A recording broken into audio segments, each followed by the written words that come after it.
It's Gospel Sunday TV with Keith Solis.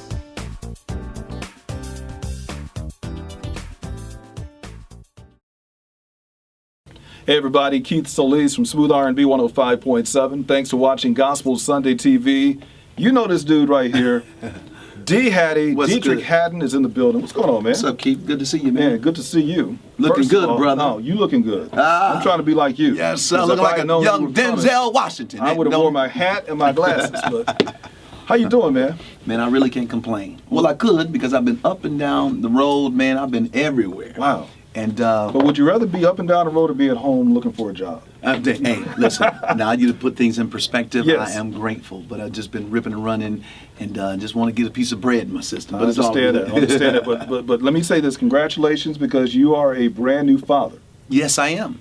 Well, you know, I have two girls. Right. But I had a boy. It's a big Boom! What's his name? You know, it got to be a little Deitrick Haddon. D. Hattie. Ladies and gentlemen, young Deitrick Haddon Jr., put your hands together. Little D. Hattie. Yes, sir. All right, so now, will we see all of this on Preachers of L.A.? Absolutely. Now, what about the nanny? Ain't no nannies, I saw that man. episode. Ain't no, they don't, my wife don't trust no nannies, no young nannies. I trust them. I ain't about to do nothing. Mess up my house. Don't mess nothing up up. my life. Come on, somebody. Now, how is fatherhood the third time around? It's different because I'm looking in the eyes of my son. When you look in the eyes of your son, you're pretty much looking at your replacement. That's it. He's going to take over from where you left off, and hopefully he'll be a better version of me. Right. You know, he got to be a better version of me. So you're either looking at your replacement, and depending on how you act, you may be looking at the person that ends up putting you in a home. So always remember that. Always remember that. When you got girls, they'll take good care of you. The girls, now I know so that's the blessing. Right. You know, they'll come see you, see about you, dress you well and everything. I told them, when I get old, y'all make sure I'm still swagged out. That's right. Don't put on the old clothes on me. Make sure I'm looking good. So now, where do we start, man? Because you got so much going on. Let's start with Preachers of L.A. This is what, about to go into season 3? Season 3 of Preachers of Wow. LA. Mm-hmm. Did you ever think that it would go into season 3? I did. I believe it can go all the way to 10. Wow. Because it's history making, man. You don't see preachers using a reality format to get the message of Jesus Christ across. So it's something that's original and I think it's connecting with the community. Now, it's interesting, when the show first launched, you know, everybody was thinking it was going to be all about Bentleys and mansions and bling and all this kind of stuff, but there is actually a ministry aspect to the show. Oh, absolutely, man. I get testimonies like this, man. I'm an atheist. I don't even believe in God, but I watch the show to see what you're going to say. Wow. It's something about what you say. It's real, you know. Or when I get a young lady that says, hey, her grandfather hadn't been to church in 20 years. And he said he want to go to church on Sunday because he watched the show. So that's the reward of it, man. We know that there are people out there that's not going to church. They're not walking in the four walls of the churches. We have to go where they are. And that's what that show allows us to do. Ministry aside, when is the girl going to realize that Bishop Jones is not going to marry? That's been my question. I think she already realized that. I think she's cool with her relationship with him. I think at the end of the day, it's always a woman's desire to marry the one that they love. You know, there's always there. But I think she's solid on. He's always been clear on where he is, you know. But he was married, to his defense. He's married like for 20 years in his previous situation. Okay. And God has blessed his ministry worldwide being single. Okay. So why would he mess it up and bring a woman in to control everything? I'm not going to touch that. Tell him what he can't do, what he need to do, beating him up. No, he's cool. But she's just going to continue to chase after him and hope and pray and believe and what? I don't think she's chasing no more.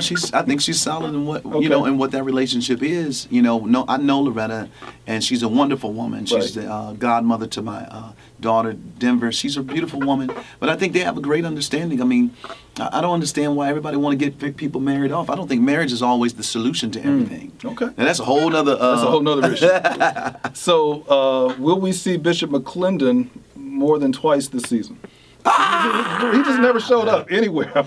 Man, honestly, I don't know. You never know with McClendon, man. He's a busy man. He's just so busy. His schedule is crazy, man. We'd be lucky to get on the phone with him. Man, that's how crazy it is. Man, but, yeah. Well, now season 3 starts when? We don't have the official date. Okay. But we're pretty sure it's going to go to season 3. Now, do you think, because I also heard, I know they have Detroit, and there was word that it was going to Atlanta. No, it's done. Atlanta's done.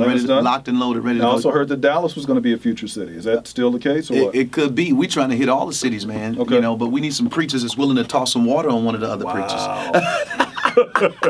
That way to get you to season 2, man. Well, people ain't trying to watch no preachers just quoting scriptures and looking at each other and laying hands on each other and praying for each other. They want to see how you really feel. They want to know who you really are. Well, yeah.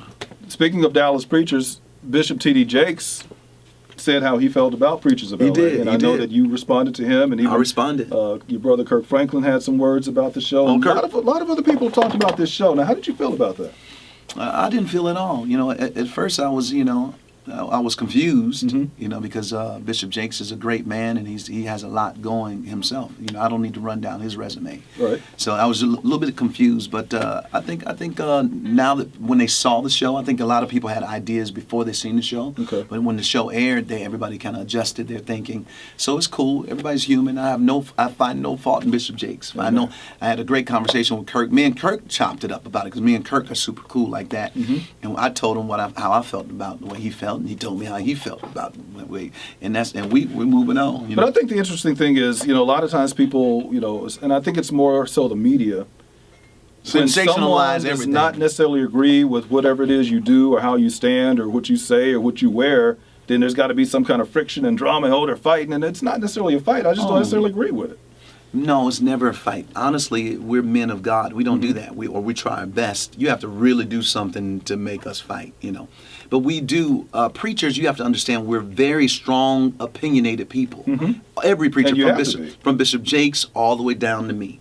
We are strong, opinionated people. And that's why we garner an audience or a following, because we stand up and we make declarations that people will buy into or they'll believe in, and you look up, you have a huge congregation. Wow. You see what I'm saying? So you can expect that when you have interactions with preachers, when we're strongly opinionated about things, and so it doesn't mean that we're beefing. Like this ain't no Biggie Smalls and Tupac stuff. East Coast, West Coast. No, East Coast, West Coast beef. We don't. That ain't what that is. If we arguing over something, it's a religious issue. Right. It's a difference in interpretation of Scripture, or what we believe the Scripture's saying. Right. But it's all love at the end of the day. Amen. Well, speaking of reality shows, man, there's another show that you're involved in that was really good. Fix My Choir. Oh, now, yes. Is that coming back? That's not coming back. Because I have something better. Oh, well, what you got? I can't tell you. Come on. Just share it with us. I can't tell you. I'll get in trouble, and it probably won't even come out because I went too soon, prematurely. But we have something better in that vein. Okay. I can say that you're going to love. If you love Fix My Choir, and millions tuned in to Fix My Choir. That was a good show. Great show. But we all sat back and said, how can we make this better? What can we do to make this better? Because we believe that the choir vein is something that the audience want to see. Okay. So we have a better version. All right. And speaking of which, now what is this I hear about you like doing a movie, a documentary? Yeah, I did 2 movies before. One was Blessed and Cursed. One was A Beautiful Soul. It was in AMC theaters. Did well. It was kind of an underground success. But yeah, we're continuing to do movies. We're doing a documentary next year that's slated to come out in AMC theaters, and 2 other films. I'm really pushing forward in film and TV and television.